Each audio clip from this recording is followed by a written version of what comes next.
अमरावतीच्या भातुकली तालुक्यामधील वाठोडा शुल्केश्वर येथे गेल्या 2 ते 3 महिन्यांपासून पाणी टंचाईची समस्या असून महाराष्ट्र जीवन प्राधिकरणाच्या अधिकाऱ्यांना अनेक वेळेला निवेदन देऊनही तोडगा न काढल्यामुळे संतप्त गावकरी रस्त्यावरती उतरले।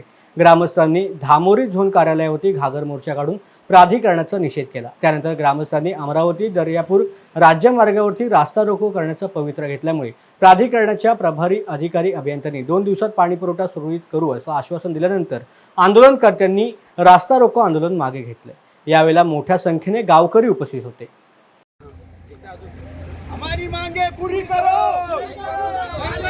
हमारी मांगे पूरी करो, हमारी मांगे पूरी करो। पाणी पुरवठा विभागाचा, पाणी पुरवठा विभागाचा हमारी मांगे पूरी करो।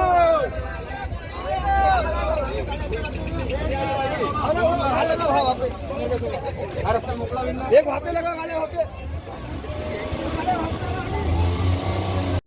महाराष्ट्र पाणी पुरवठा विभागाला जे वाठोडा शुक्लेश्वरसह भातकुली तालुक्यामध्ये अनेक ठिकाणी पिसरडीवरून पाणीचा पुरवठा होतो। त्या पाण्याची समस्या ही गेल्या 3 वर्षापासून सातत्यानं चालू आहे। आम्ही अनेक प्रकारची निवेदनंसुद्धा दिलेली आहे, कार्यालयातसुद्धा गेलेलो आहे, परंतु त्याच्यावरती पाणी पुरवठा विभागाने कुठलीही कारवाई केलेली नाही। आज वाठोडा शुक्लेश्वर सारखे अनेक गावं, जसं धामोरी असेल, बाकीचे गावं असेल, ह्या गावामध्ये 10-10 दिवसानंतर पाणी पोहोचतोय आणि पोहोचत असताना जांभळकाचं पाणी त्या ठिकाणी लोकांना प्यावं लागते आणि वापरण्याचं पाणी प्यावं लागतं, त्याच्यानंतर विहिरीचं पाणी प्यावं लागतं। गावामध्ये आणि परिसरामध्ये यांच्या निर्दयीपणामुळं अनेक आजारांचे साथीचं मैथान झालेलं आहे।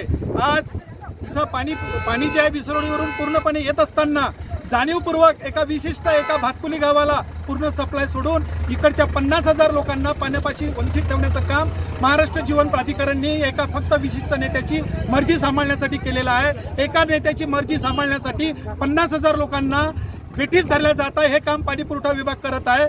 आज आम्ही यांना आधीच 5 दिवसाच्या आधी इशारा दिला होता की या ठिकाणी आम्ही आंदोलन करत आहे। ह्या आंदोलनाचा इशारा देऊन आज आम्ही या ठिकाणी आंदोलन केलेलं आहे।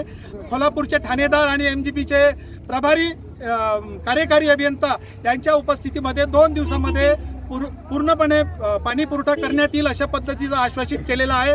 2 दिवसात पूर्णपणे जर आश्वासन पूर्ण न झाल्यास पूर्ण या परिसरातील लोक पुन्हा आणखी या ठिकाणी आंदोलन केल्याशिवाय राहणार नाही। याला सर्वस्वी जबाबदार पाणी पुरवठा विभाग राहील, हे आजच्या आंदोलनातून सांगण्यात येईल।